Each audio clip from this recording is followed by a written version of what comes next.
Hey, little mama, you've heard about the Moms Like Us Academy, right? I talk about it all the time. But have you ever wondered, what is this all about? Well, you know what? Every month we have master classes, and then we have challenges or make it happen. And then we have a Q&A live with me, or you can send it in and I'll answer you DMing you. And in the fourth week in the Moms Like Us Academy, you get some kind of a surprise for me. It might be something in the mail, it might be a recipe, but whatever it is, it's going to take the topic of the month and make it real for you. And that's what the Moms Like Us Academy happens inside of it. But not only that, you get real mentoring. You get real mentoring in your mothering to move you forward in a way that you actually get the results you want. I mean, the results that you've always wanted. And so instead of just a 3-point Pinterest or a really quick podcast, which you know I love, you're going to get real mentoring from Mona the Mom Mentor and others that are teaching masterclasses. Okay, so right now, I'm going to give you a little sneak peek and a taste of some of the masterclasses that are taking place in our academy. So be on the lookout. We're going to be opening it real soon. Let's get to our show. Bye for now. Welcome to the Moms Like Us Academy. I'm Mona Corwin, and I am the founder of this academy, and I want to be your trusted source for all things motherhood and marriage. Because you know what? Moms like us, we got to have answers. We got to have answers sometimes really quick. And we don't always have time to make sure that Google is getting it right. Because you know, Google's never had kids and Pinterest perfect. Girl, it is impossible. Today, I'm super excited. This is a new friend of mine. Her name is Heather Haupt, and she is a mom extraordinaire. She really is. And she is going to be part of our Moms Like Us Academy through this class. And you have come and picked the right class today. And if you're joining us beforehand, I want to welcome you. Heather, welcome. Thank you. I'm so excited to be here.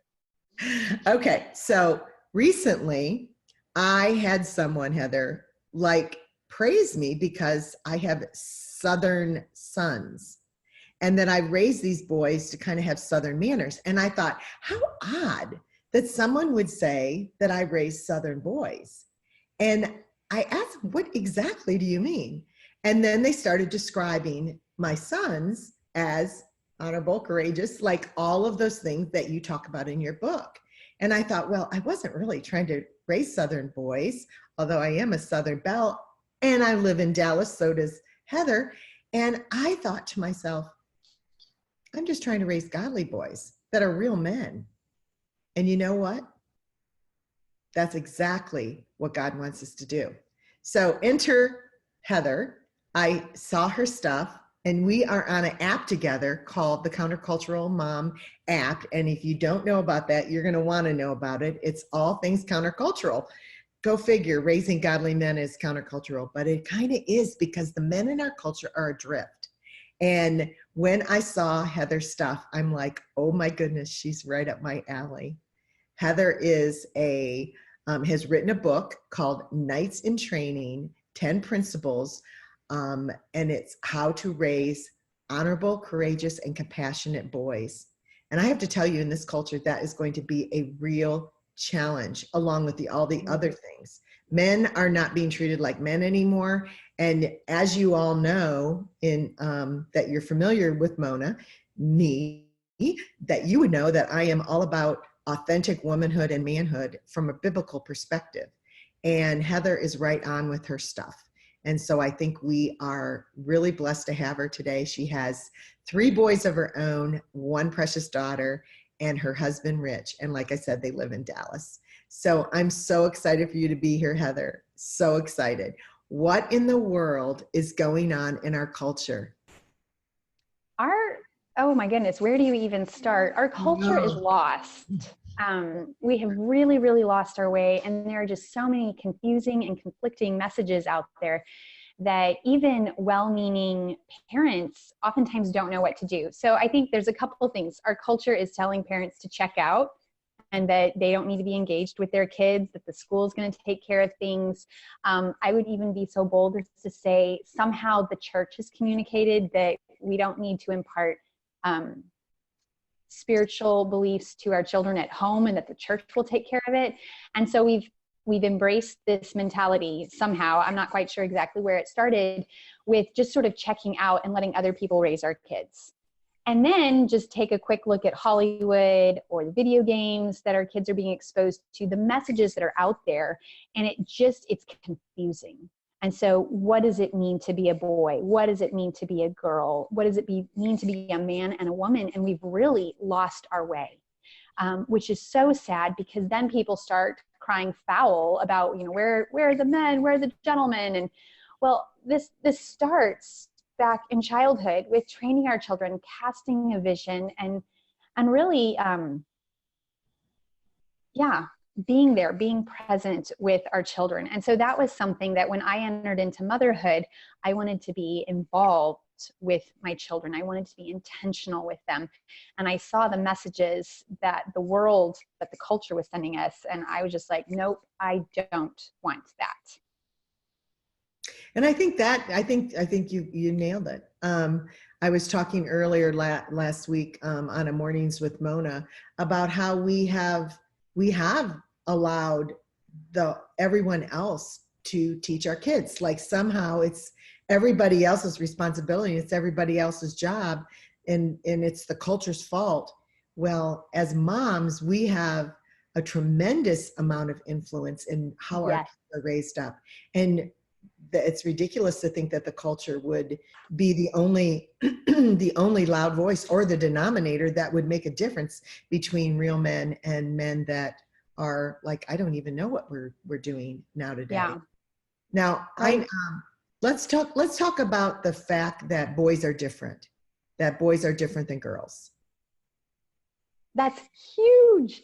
That is so huge. And I didn't know it. And again, I think part of this is just what our culture is telling us. I grew up, I was a tomboy. And so I thought, and I was the oldest of 3 girls, so I would just tell people I was as close to a boy as my dad was ever going to get. And I honestly believed that there just weren't that many differences. And I mean, I get into big women's events. I'm like, oh, I feel a little out of place because I'm not a stereotypical female. Yet, when I had children and my husband teased me that he was only going to give me boys, and I had 3 boys in 3.5 years, and I was like, okay, I believe you. But it didn't take me very long into that. And actually, I was clued into this even before I had kids, because I got married. And obviously, my husband and I were very different. But I was still under the illusion that, well, if I have a boy and I get to raise him, it'll be different. Oh. And then God gave me 3 boys.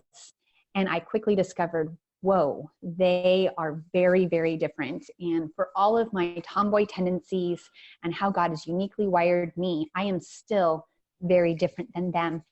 And it's a good thing. And so I think one of the things that our culture does is we try to erase differences, and instead of celebrating them and recognizing that when we each flourish in how God's wired us to be and who we are, and then when we learn to work together and celebrate other people's differences, that our marriages flourish, families flourish, and society flourishes. And so one of the reasons why I wrote my book is I wanted mothers especially to understand that their sons were different, and then embrace that and work with that instead of feeling like there was something wrong. And so a lot of times when we look at just at how our culture is approaching boys, we view boys as dysfunctional girls because they're not calm. Yes, that is the best phrase ever, friend. The best. Totally. Yeah. And it's so sad. They are not dysfunctional girls. They're boys, and boys are different. And I still remember wrestling, and I don't know, because you've got several boys. My boys wrestle all the time. And so my husband has worked with me like, hey, it's okay here. And it's hard sometimes especially when they were little, like, when are they wrestling for fun? And when is it slipping over into an outright brother brawl? And that line is sort of a fine line where everything can be fine and suddenly everything's not fine. But usually it's fine, even though as a mother, I'm going, oh, what are you doing? And so I still remember one time watching them because it's free entertainment. I mean, isn't that what parenthood is about? In some ways, it's just delighting in our children and watching them play. And so they were wrestling and really grunting and groaning and going after each other. And at one point, I was just like, oh, this has slipped over into the realm of a fight. And so I start forward to break it up. And my husband just puts his hand on my shoulder and he goes, wait. I'm like, wait, they're killing each other out there. This is not right. We need to work on having fun here. And he just turns me around and he goes, Heather, you just don't get it. I'm like, get what? He goes, this is having fun. And I remember just looking at him going, but when will they ever become civilized? And the answer is that they will. That's why God gave them a mother and a father to help them learn to read situations and know when it's okay to wrestle, when it's not okay to wrestle, and to learn how to walk through the nuances of life. And so they will become civilized, but they're different. They're never going to be the kind of children that just sit and play gentle pretend games or read books. I mean, my boys love reading books, but it's just different. Well, I think we've been talking about this in the culture in schools, how teachers want boys to sit quietly like girls, and they just don't. And so there's a lot of over medication of boys, calling them ADD when in fact they are just boys. Yes. Yeah, it is sad. It is reaching epidemic proportions how we've done that. And it's really sad because many schools are just set up to fail boys, and boys quickly get the message. And then what happens is they just turn off. Mm-hmm. And so then we have the problem of boys tuned out to anything that matters. They prefer the allure of video games because there's a sense of excitement. There's a positive feedback that I am being brave and doing something brave and I'm getting rewarded for it. And they're checking out from life. And that is something that we don't want to do. What we want to do is to draw our sons into the adventure of life, to cast a vision for how their skills are needed, how they are needed as human beings, and how they can contribute to our culture. And so we want to help them engage instead of turning them off because they don't fit the currently acceptable mold. And this is what I love about your work, is that it says they're special just the way that they are. And then using words like brave and using words like adventure and excitement and using them in a way, but not having to preface everything. But girls are too. But girls are too. I grew up following behind the feminist movement, and we are a product of that entire feminist movement. And we are now in the third wave of the feminist movement, which is very difficult to maneuver. And it's taking men and it's emasculating them. And it's also making women be raw and powerful in their sexuality, and kind of like, I don't need a man at all. Like it used to be that you would have power over man because you could get him to look at you, or you could get him to do what you want him to do. And now it's, I don't need a man at all. And so we're raising these boys, like you said, that are being treated as dysfunctional girls. And there is confusion within this generation. The younger part of our generation is confused about gender because guess what? Culture has made it confusing. And it is really up to us moms is to get it straight and to get it correctly. Now, that doesn't mean that everything in the feminist movement was bad and awful. That is not true. And you can take my courses on authentic womanhood and biblical womanhood if you want to get real foundations with that. But you have to know that the culture is going towards a genderless culture. And it's rapidly happening at a rapid speed. And if you want to be able to get a hold of spiral and not have it affect your own children, then you're going to have to do some studying. And Heather's stuff is really good in this arena. Heather, how, I already know how, because I've read your book, but how do you suggest that these women start? By the way, girls, this book is not just a flyover of everything that's wrong with culture. We've kind of laid out what's wrong with culture, but now we're going to talk about how to do this the correct way. And we're going to help you figure it out. That's what this class is about, is for you to like see what the problem is. And now we've established that. We've established that boys are different. And now we're going to establish how you as a mom can be practical about doing that. And Heather's book not only does the flyover, but it also does the practical stuff. And Heather, you did such a good job with your resources. Like in the back, the resources that talk about, this is my son just text me. I just text him a mom boy text about his job and what he's doing and how he's making an influence and impact on the world. Because that's one of the things that moms do. They speak to their sons like they are men, and they tell them that they're valuable and they're important. And that's what I just did. He's just responding.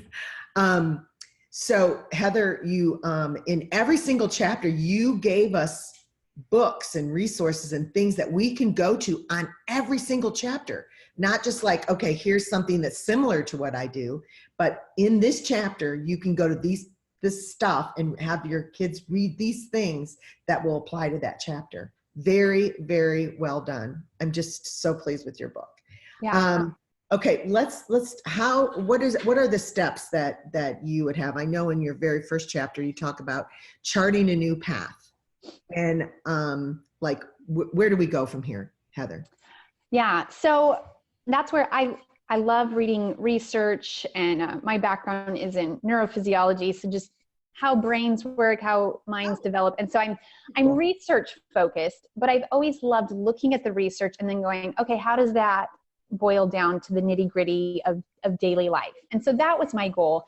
And so when I approach parenting, I sort of look at the end, like, what do I want in the end when I launch my kids out into adulthood? And then I dial back from there. And so when my kids were really little, I think they were 6, 4, and 2, we read a book about knights, and my kids were mesmerized. I mean, they got up afterwards and they went around and found sticks, and they're like waging battles all around me. And I'm looking going, okay, they're interested. I'm going to capitalize on this. And so I thought, I want to teach my boys chivalry. And in my mind, I thought chivalry was just how a man treats a woman, you know, opening doors and being a gentleman, which I think is wonderful. But then when I went to research it and the historical roots of chivalry, what I found blew me away. It is so much more than that. And it was an unofficial code of conduct, a way of living. And this training was so powerful that what was originally designed to sort of civilize the warrior class back in the Middle Ages was expanded, because the nobility saw that and said, oh, we want that training for our sons. That is raising up good, strong men who are going to be the leaders of tomorrow, even if they never go down the path of becoming a warrior. And as I started reading about it, I saw, oh my goodness, these principles are timeless. And it's love the Lord your God with your heart, soul, mind, and strength. Obey those in authority over you. I don't want to butcher it, so I'm going to. Oh, no, I got it right here, girl. Stand against injustice and evil. Defend and protect the weak. Respect the honor of women. So that is part of it. Refrain from the wanton giving of offense. Speak the truth at all times. Be generous and willing to share. Persevere and finish the task at hand, and then pursue excellence in all that you do. And I saw this and I said, oh my goodness, if my sons embody these to some degree or another, they are just going to be set to go out and make a difference in their homes, in their communities, in the workplace. And so I printed it all up, burned the edges to give it a little authentic flair, and I posted it, and I called my boys around. I said, we're going to do night training. And they're like, with swords and everything? And I said, yes, with swords and everything. And then I threw down the gauntlet and I gave them the challenge. And what was so interesting is even at those young ages, it filled them with a sense of vision and excitement for life ahead. And I will not forget, I think it was like the next week, my sister comes over, and her oldest is two, 3, the same age as my youngest. And then she has a baby. And so my middle guy sees her getting out and struggling with the car seat, and he goes racing out there, insists on carrying her flower diaper bag into the house, and just struts in he's just like, look, Mom, I'm helping Aunt B. And it gave them a sense of being on the lookout for how can they help? How can they use their strength to make a difference? And these are the things we want to do, and we want to affirm in our sons' lives, that God has gifted them with unique strength. They have testosterone in levels that we just don't. And God has given them the ability to be strong. God has given them an inward desire to defend and protect people. And so we want to tap into this. And what I found over the years, as this just sort of became a way of living for us, is that it gave us a common language. It gave me a way to speak to my sons in a way that affirmed them, in a way that motivated them. So for instance, like I remember being at the park one day and seeing a boy over there, just sort of watching the other kids playing basketball. And if I had gone over to my sons, and you can tell me, Mona, if your boys would have done this, and if I had said, look, that boy's feelings look hurt, he looks so sad, you should go help him, their response, if they didn't put a filter over their thoughts, would be, he just needs to get a grip, stop being weak. But instead, I would go over and go, hey, look, that boy looks new. I think he wants to play. You have an opportunity to be a hero to him right now by inviting him to come play. Suddenly, instead of just trying to be all touchy-feely with our sons, I gave my son an opportunity to step in and be the hero to somebody. Who doesn't want to do that? And so it changes it, and it gives us an opportunity to help our sons develop empathy, to develop eyes for, oh, there's somebody in need, but to do it in a way that resonates with them. And so that is something that I love. So I think this is me backwards because I'm on my phone. Oh, so sorry about that. No, is it backwards? No. Oh, good. So I take a chapter I spend a chapter in the book talking about each aspect of the code. So what does it mean to love God? And so in that chapter, I talk about some of the differences with how we as women approach God versus how men and boys approach the Lord. And so just sort of dialing into how can we help our sons develop a relationship with the Lord by maybe using language that's not quite as touchy-feely as we tend to like, but resonates with them. And it's a little bit of a different approach, but we're working towards common goals. And so I do that with each chapter, breaking it down. What are stories we can read to our sons? How can we inspire them? And then at the end of each chapter, I just have a section with, like you said, just practical tips of ways to live out. How can they stand against injustice and evil, even as children or as teens? How can they step in and protect the weak? The women chapter, what does it look like to respect and honor women? And that's where we can start a dialogue with our children about differences and how when we learn to work together, we're stronger. And so I've had to work with my boys that, especially because we have a boy-heavy house, just, oh, when girls do that, that's not silly, that's not stupid. That's different. And these are strengths that women bring to the table. And so that's where I want my sons to recognize that they're strong, but women are strong in different ways, and they bring different strengths to the table, and that we all flourish. Yeah, that understanding. Yeah, I want to interject there. One of the things in understanding biblical womanhood for you girls is that, you moms, is that God created man and woman as mankind, and there's two different kinds of mankind, male and female. They're equally loved, they are equally valued, they're equally created in God's image. They were even equally given the same charge in Genesis. of what to do together. But they are gifted differently with different gifts and talents and abilities that through their gender, they would reflect the character of God. And one of the ways, an example of that is strength. We know that God is strong, but yet we know he's tender and soft.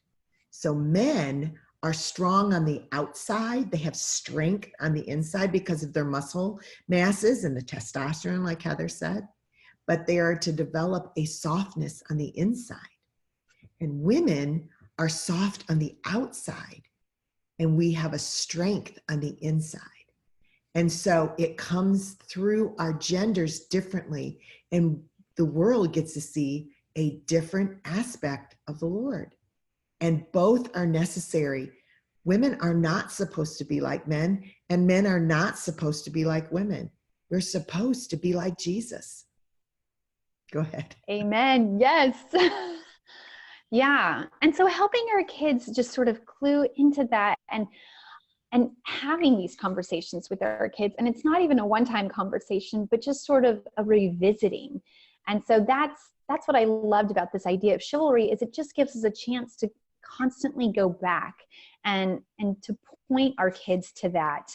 And that was the purpose it served in the Middle Ages. It was an ideal. It painted the ideal picture of this is what you're to aim for, recognizing that we're human and we're flawed and we're going to make mistakes, but then to get back up and to go, okay, no, this is where I'm aiming at. And so it's been fun to live this out with my children. It's increased my appreciation for my husband, which I really love. I think it's so interesting how parenthood can really grow your marriage. Oh, yeah, totally. Let me ask you a question.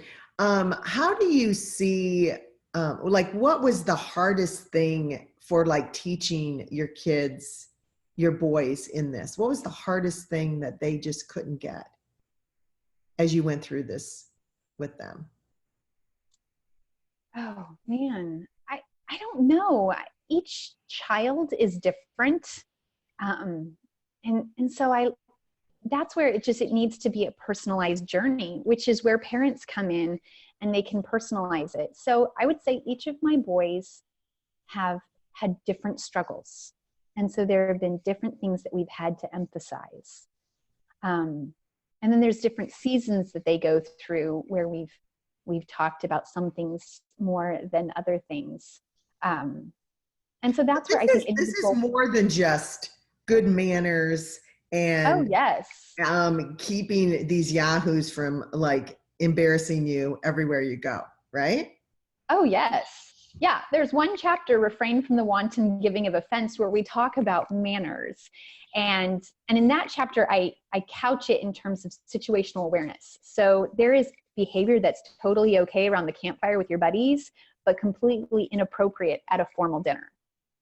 And so there is that side of their training, but just training them to persevere, training them to be honest. I mean, there are times where the easy way out is telling a lie, and you feel like it gets you out of trouble. And speaking up and telling the truth, even if it means facing a consequence, that takes bravery. And so, yeah, it goes to just the heart of who they are and giving that charge to not give up. And it's that challenge. I think boys really want that challenge. Yeah. They really want to. Another thing that that I've noticed that I did with my boys is that talking to them in an adult man language that doesn't really match, but speaking to them with respect. Yes. So that they would understand that do you do that? Yes. Respect is so very important. And when you talk to them with respect and you talk with them in a way that's like, this is who you're called to be. And I am so thankful for how you've helped in this manner, for how you stood up and stood your ground here. Those kind of things really, it strengthens them. It strengthens them on the inside, and it just bolsters up their desire to do the right thing, and it inspires them to continue to want to be that man that they're growing up to become, and that man that our culture so desperately needs. And so yes, having a mother that believes in them is just critical. Yes. Whoa, I didn't mean to interrupt you. I'm just so No. inside of myself right now. I'm like, but it's, I know that I didn't have the verbiage that you have, but when I was reading the book, I'm like, this is it. This is like the perfect description and what boys love. I mean, my 2 little grandbaby boys have reaffirmed to me how boys want to defend. They want to lead, feed, protect, and provide. And calling their manhood out is what I always would say that I was doing. Like, I call the manhood out in you, that I see the strength in you. I see the honor in you. I love your courage. You are so brave. And we're just not, again, we're not seeing that in the culture. Even in the TV shows, the boys are stupid and they're bumbling and they make mistakes, and they're like for the kids and the the adult sitcoms, I can't even watch them anymore. They're so disrespectful to men. I don't treat my man like that. And but like you said, speaking to men with our boys with respect, as opposed to when we speak to our girls, we speak to them with love and tenderness and emotion, because that's really how we're wired. We're wired with that softness that's on the inside of us, and that needs to be tamed. Yeah. That needs to be tamed. Right. And I think if we have this mindset of wanting to speak in a way that's respectful, it's really going to help. Because I think one of our, we slip over into nagging. And part of it's our job as mothers to get everybody going where they need to go, to move the ball forward. And we've all seen with marriage, nagging does not work. And so hopefully we've been learning over the years to not do that. Don't do that. But the same goes with our children. And so there are times where I find that I slip over into, I am just like, la, la, la, la, at my kids, and they just tune me out. And I found in those situations, and oftentimes I'm clued in when I'm in the midst of failing on it, to go, okay. And so I just step back and regroup and go, okay, what is it that I want? Am I nagging because I'm frustrated? And sometimes I'm nagging because I'm frustrated with myself, and I haven't properly trained my kids on how to do things. Sometimes I'm frustrated because my approach was wrong. And that's where we just need to step back and go, okay, I can sit and go, why don't you do this? And I wish you would do that. Or you can step back, regroup, and come forward and go, wow, there are so many groceries out there right now. I can't get to it all. And I would really like to make you dinner. And you hold up the thing of bacon and you go, would you mind help? I need help. And when you change the way that you speak to your sons, it changes the atmosphere of your home. I even trained my boys and said, I want you to go into the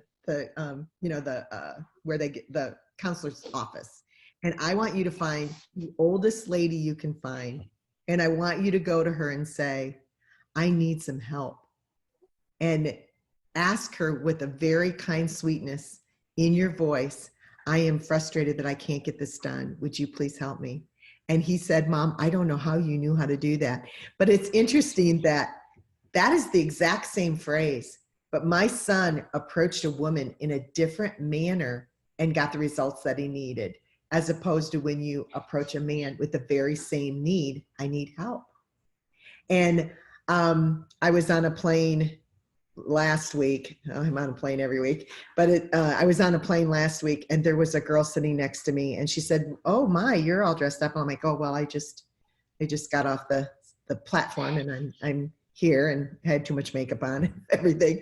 And she asked me what I did. And I said, well, I talk about authentic womanhood, biblical womanhood, and gender. And she said, oh, well, I mean, she was probably 22. She was really she knew exactly what she was going to say, which surprised me. She said, oh, I just believe people should be able to live and let live. And whatever you want to do is good for you. And I thought, you don't even know what gender is, in my mind. So as I got ready to leave, I thought, oh gosh, I got to say something to this girl. So as I left, I touched her on the arm and I said, sweetheart, what you said earlier about living and let living, I need to let you know. Oh, I got ready to get up to get my luggage. And I said, where's that man at that helped me put my luggage up in the upper thing? And she said, well, I can help you do that. And I said, oh, darling, no, it's fine.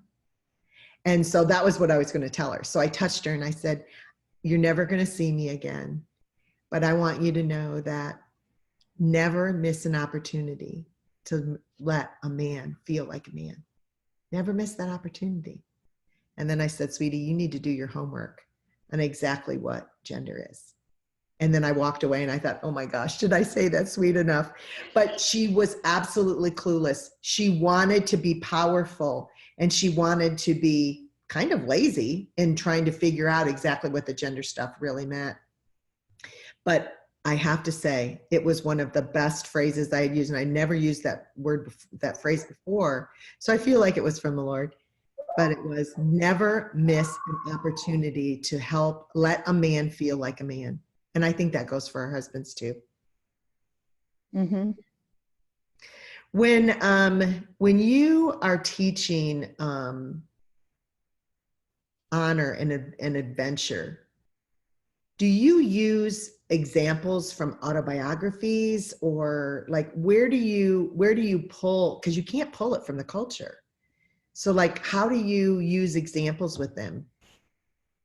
That's where we bring in books. And so I have a whole book list at the back of Knights in Training by sections of the Knights Code of Chivalry. I can't even speak anymore.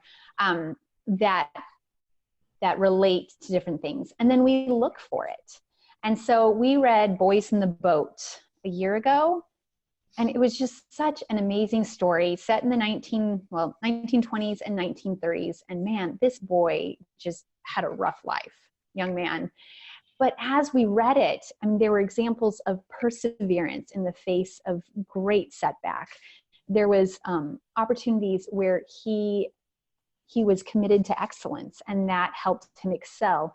There was opportunities for him to exhibit so many of the different aspects of the Code of Chivalry. And so as we were reading the book and we spotted them, we pointed them out.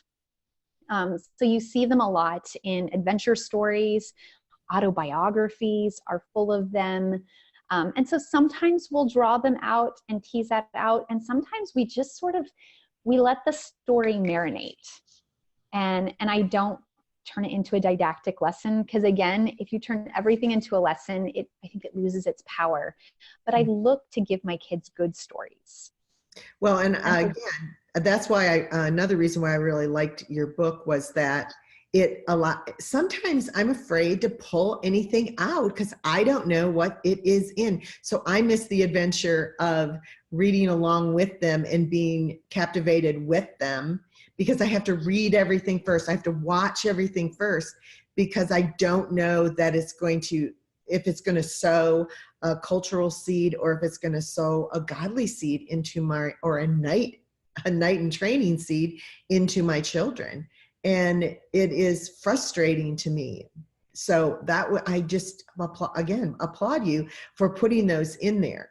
Tell me, I like the example that you gave about the Lone Ranger. You would think a Lone Ranger would be a great thing for your kids to watch, but there's a problem with some of it, right?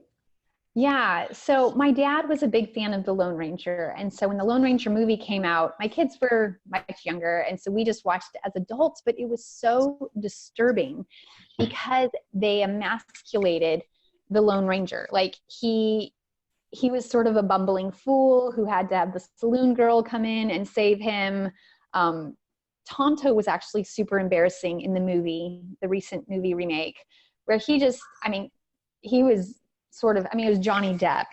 And so Johnny Depp played him really well. But I mean, I was just sort of looking going, well, that's not an admirable male character either. But he could compensate for the stupidity and the bumbling, just, oh, it was so sad.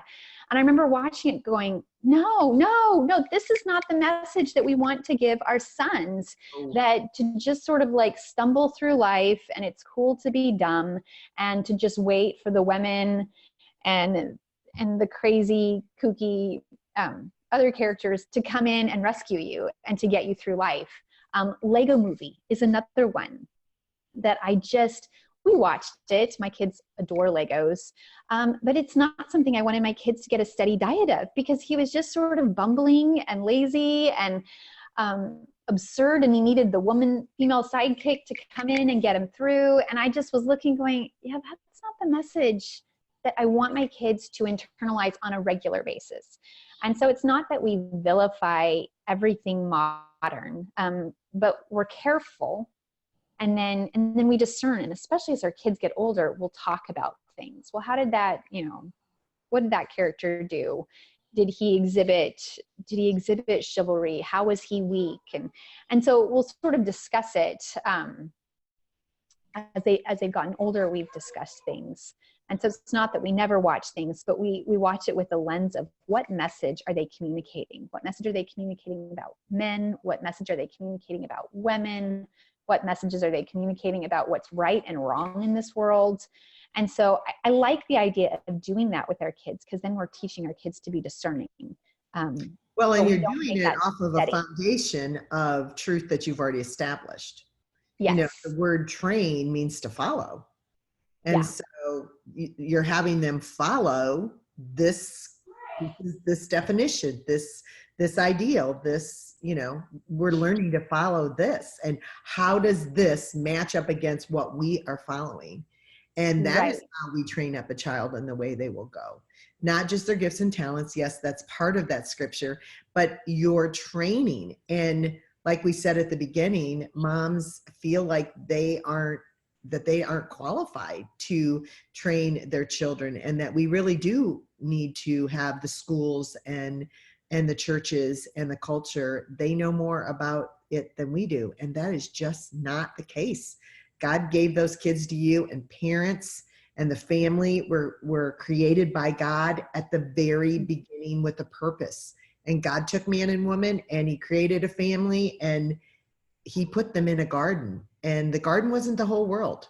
The Garden of Eden was a part of the world. Yes. And that is what we are supposed to be exemplifying. Yeah. And so recognize that it's us, responsibility rests with us as parents. And then to view the church and our schools and other adults in our children's lives as resources that come alongside and support and build and train our children up. And so we want to embrace the idea of community, but we don't want to abdicate our responsibility in the process. That's a beautiful way to put it. Absolutely. We use them as resources, additional extra resources for the actual training that's going on inside of our homes. And if you do that, you have to be intentional.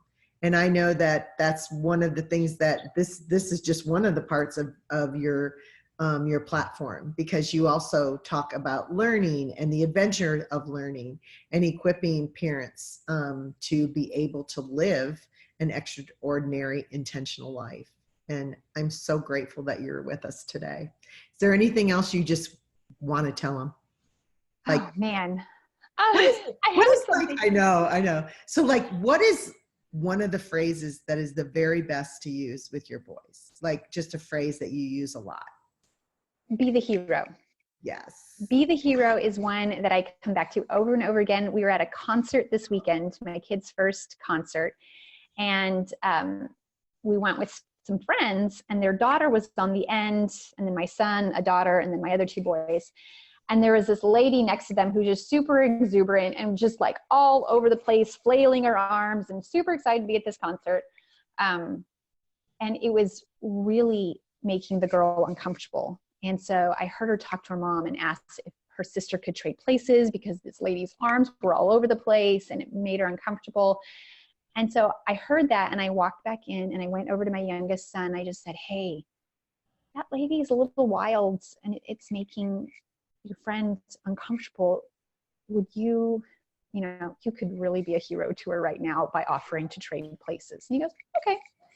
And he went over and traded places, and it didn't stop the lady from flailing, but he provided a buffer. And he was a little bit shorter, so her arms didn't like get in his way quite so much. But it's one of those things where I go back to it over and over again. Hey, you could be a hero to somebody today. And so that's what we want to train our boys to be on the lookout. And that you don't become a hero by waiting for opportunities to come and sit in your lap. You're on the lookout.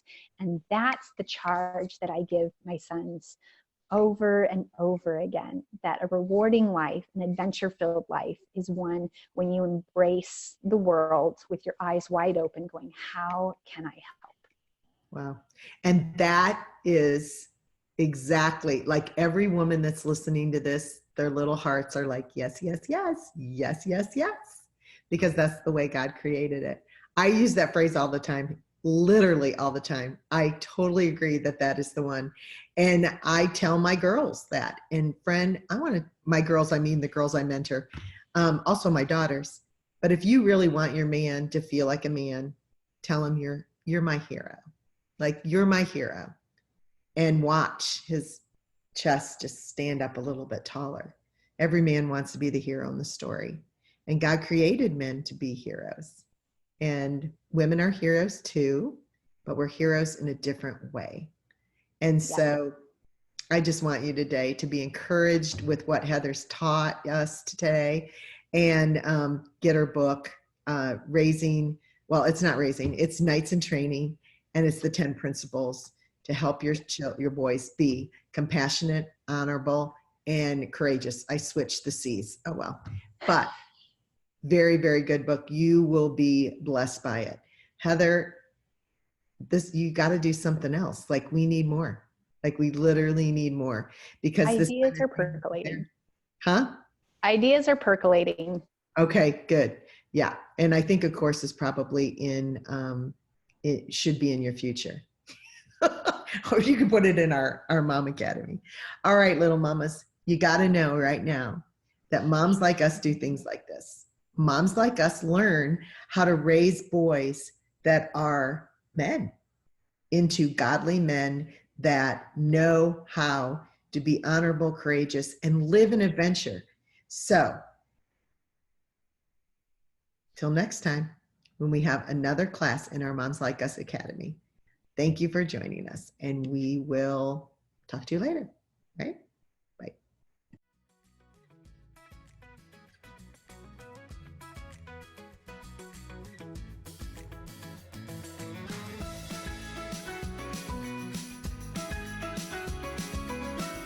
Hi, I hope you liked this episode of the Moms Like Us show.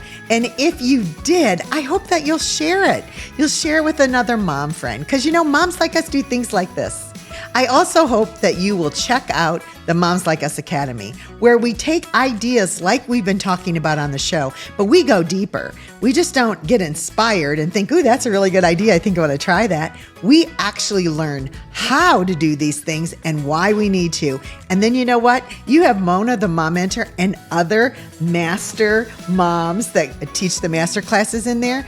They come alongside and we help you implement and really truly change your mom life into the mom life you've always wanted to have, because motherhood isn't a natural talent. It's a skill, sweetie, and you can learn it. So go and check out the Moms Like Us Academy today and find me when you get there and say hi.